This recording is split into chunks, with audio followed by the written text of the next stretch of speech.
So a couple of days ago, I got to visit my sister and two nieces and two nephews up in Dublin, and it was one of my niece's 10th birthday, and she has a slightly older sister of about 11, and I know it's so cliche, but they really do grow up so fast. They really do. Like, it's ridiculous. It's ridiculous.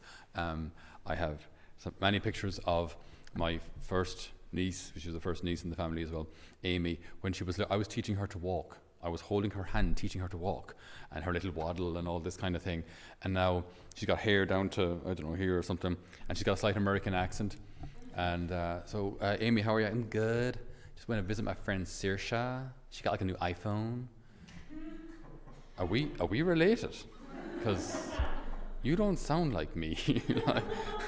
And anyway, and then her little sister, well, slightly littler sister, Katie. It's like, I mean, she's like a rubber band. She's just so flexible. She can wrap her feet around her head, and she's just all kind of gymnastics and stuff. And I remember holding her one arm, like, and with little bunny ears on her. And now she is running around and wrapping herself around trees and whatever else. So they grow up so fast. We get so little time. Even when I was young, a year felt like an awful long time. Remember, when you were going to school, like when you're in fifth year, it feels like forever until fifth year is over. And when you're in sixth year, it feels like forever until the leaving cert is finally done. But I'm sorry to sound so old here, but time just really does fly, like it really does. And before you know it, like, you're done. You're done with secondary school and you're done with college.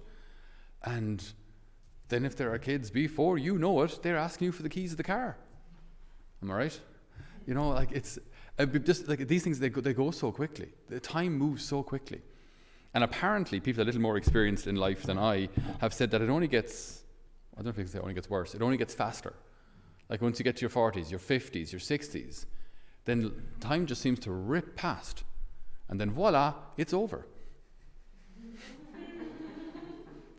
And it's a startling thought, because I guess, especially when we're young, we seem to think that we have forever, and that there'll always be more time. There'll always be time to fix things. There'll always be time to get stuff done.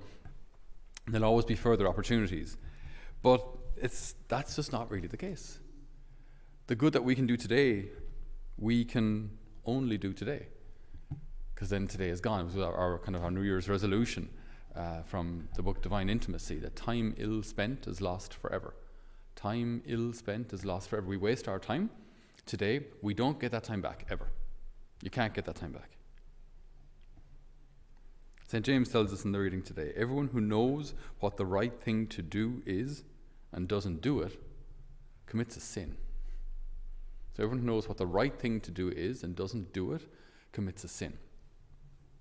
Now, I think we have to kind of add a little caveat to that we can't do all the good that's possible. I mean, if I'm walking from here and I pass the laundry and I stick my head in and it's an absolute bomb, firstly, I don't really know how things work in there. Secondly, I don't necessarily have the time, because if it's before Mass or this is a teaching or visiting a school or whatever it is, I won't get the time to do it. So I can't do all the good that's possible to do, but I definitely have to do all the good that's my responsibility.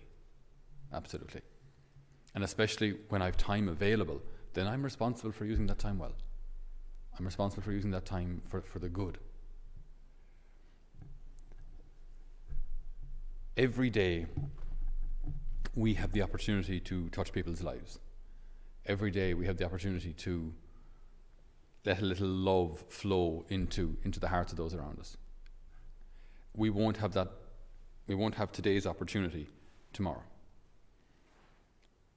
And as often happens with people who are slightly older, or maybe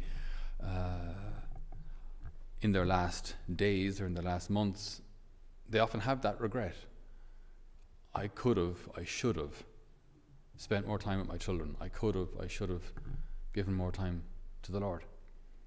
I could have done things better. I could have done things differently. I could have, when there's a tragic accident, and you realize, I should have loved that person an awful lot more. That time is now gone. So, the good that we can do today, we must do today. The good that if it's service, if if it's loving someone, and even like something which I find really underestimated, right? The hand on the shoulder and the "how are you doing?" question. It's so important that people know that they're seen, that they're loved, that they're cared about. Everyone who knows what the right thing to do is and doesn't do it commits a sin. I think the fairly large word procrastination became kind of, I don't know, popular about 10 or 15 years ago. I started hearing it an awful lot more. Just the idea that yeah, we've time, like, but look, we'll get to it tomorrow. We'll get to it some other time. We'll get to it. Or worse again, is it'll be grand. So even if I don't get to it at all, it'll be fine. It'll be fine, like, just grand.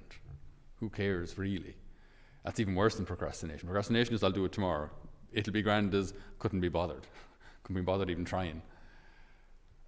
And then things do not generally work out because we didn't do anything. We didn't try. God doesn't bless laziness. So the good that I can do today, I must do today. Tomorrow will take care of itself. We have the Lord's word for it. And as I say, when we go to bed tired because we've served, that's a life well lived. That's a life with purpose.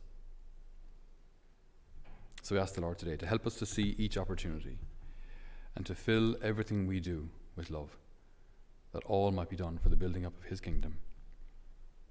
Amen.